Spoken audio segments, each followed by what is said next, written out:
ಎಲ್ರಿಗೂ ಈದ್ ಮಿಲಾದ್ ಹಬ್ಬದ ಶುಭಾಶಯಗಳು. ಬನ್ನಿ ಇವತ್ತು ಈದ್ ಮಿಲಾದ್ ಹಬ್ಬದ ಬಗ್ಗೆ ತಿಳಿಯೋಣ. ಅದಕ್ಕೂ ಮುಂಚೆ ಈ ಚಾನಲ್ನ ಉದ್ದೇಶ ಸಮಾಜದಲ್ಲಿ ನಡೆಯುವ ಒಳ್ಳೆಯ ಕಾರ್ಯಗಳನ್ನು ಎಲ್ಲರಿಗೂ ತಲುಪಿಸೋದು. ಸೊ ಹಾಗಾಗಿ ಯೋಗಿ ಗದಗ್ ಯೂಟ್ಯೂಬ್ ಚಾನಲ್ನ ಸಬ್ಸ್ಕ್ರೈಬ್ ಮಾಡಿ, ಶೇರ್ ಮಾಡಿ. ಸೊ ಈದ್ ಇದೊಂದು ಅರೇಬಿಕ್ ಶಬ್ದ. ಇದರರ್ಥ ಹಬ್ಬ ಅಥವಾ ಸಂತೋಷದ ಆಚರಣೆ ಅಂತ ಹೇಳ್ತಾರೆ. ಮಿಲಾದ್ ಅಂದರೆ ಜನ್ಮ ಅಂತ ಅರ್ಥ ಅಥವಾ ಹುಟ್ಟಿದ ದಿನದ ಆಚರಣೆ. ಸೊ ಅಲ್ಲಾಹುವಿನ ಸಂದೇಶಕನಾದ ಮೊಹಮ್ಮದ್ ಪೈಗಂಬರ್ ಇವರು ಜನಿಸಿದ ದಿನದ ಆಚರಣೆಯನ್ನು ಈದ್ ಮಿಲಾದ್ ಎಂದು ಆಚರಿಸ್ತಾರೆ. ಈದ್ ಮಿಲಾದ್ ಬರೀ ಸಂಭ್ರಮದ ಆಚರಣೆ ಮಾತ್ರ ಅಲ್ಲ, ಇವತ್ತು ಮಾನವೀಯತೆ, ಮನುಷ್ಯತ್ವ, ದಯೆ ಮತ್ತು ಶಾಂತಿಯನ್ನು ಸಾರುವ ದಿನ.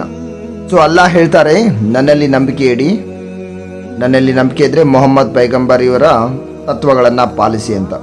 ಸೊ ಇವತ್ತು ದೇಶದಲ್ಲಿ ಗಲಭೆಗಳಾಗೋದಕ್ಕೆ ಧರ್ಮ ಎಂಬ ಒಂದು ಸಣ್ಣ ಕಿಡಿ ಸಾಕು. ನಾವೆಲ್ಲ ಹಿಂದೂ ಮುಸ್ಲಿಂ ಒಗ್ಗಟ್ಟಾಗಿ ಶಾಂತ ರೀತಿಯಲ್ಲಿ ಒಂದು ಪ್ರದೇಶದಲ್ಲಿ ಬದುಕ್ತಾ ಇರ್ತೀವಿ.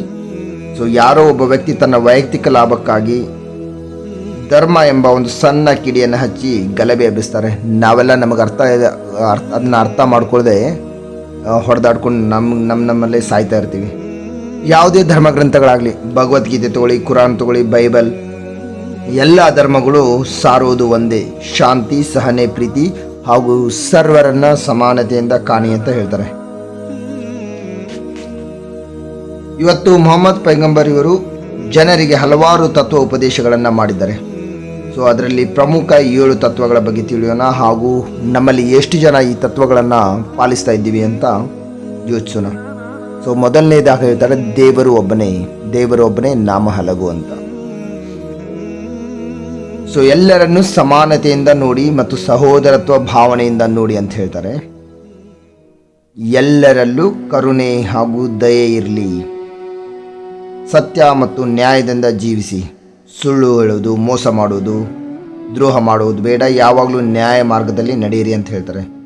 ಶುದ್ಧತೆ ಮತ್ತು ಪ್ರಾರ್ಥನೆ ಇರಲಿ. ನಮ್ಮ ದೇಹವನ್ನು, ಮನಸ್ಸನ್ನು ಸದಾ ಶುದ್ಧವಾಗಿಟ್ಕೊಳ್ಬೇಕು ಹಾಗೂ ಪ್ರತಿನಿತ್ಯ ಪ್ರಾರ್ಥನೆ ಮಾಡಬೇಕು. ಯಾಕಂದರೆ ಪ್ರಾರ್ಥನೆಯನ್ನು ಮಾಡೋದ್ರಿಂದ ನಮ್ಮಲ್ಲಿ ಒಂದು ಅಗಾಧವಾದ ಶಕ್ತಿ ಬರ್ತದೆ.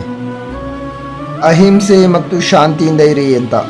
ದೈಹಿಕವಾಗಿ ಆಗಲಿ ಅಥವಾ ಮಾನಸಿಕವಾಗಿ ಆಗಲಿ ಯಾವುದೇ ಜೀವರಾಶಿಗಳಿಗೂ ಹಾನಿಯನ್ನು ಮಾಡಬಾರ್ದು ಅಂತ ಹೇಳ್ತಾರೆ. ಮತ್ತು ಇನ್ನೊಂದು ಪ್ರಮುಖವಾದ ತತ್ವ ವಚನ ಪಾಲನೆ ಮತ್ತು ಪ್ರಾಮಾಣಿಕತೆ. ಕೊಟ್ಟ ಮಾತಿಗೆ ತಪ್ಪಬಾರದು. ಅದು ವ್ಯವಹಾರದಲ್ಲಿ ಆಗಲಿ ಅಥವಾ ಜೀವನದಲ್ಲಿ ಆಗಲಿ ಪ್ರಾಮಾಣಿಕವಾಗಿ ನಡೆದುಕೊಳ್ಬೇಕು ಅಂತ ಹೇಳ್ತಾರೆ. ಸೊ ಇವು 7 ಪ್ರಮುಖ ತತ್ವಗಳು. ಹೀಗೆ ಹಲವಾರು ತತ್ವಗಳಿದೆ. ಎಲ್ಲ ತತ್ವಗಳು, ಎಲ್ಲ ಧರ್ಮ ತತ್ವಗಳು ಸಾರುವುದು ಒಂದೇ: ಮನುಷ್ಯರಾಗಿ ಮನುಷ್ಯತೆಯಿಂದ ಮನುಷ್ಯತ್ವವನ್ನು ಕಾಪಾಡಿಕೊಳ್ಳಿ ಅಂತ.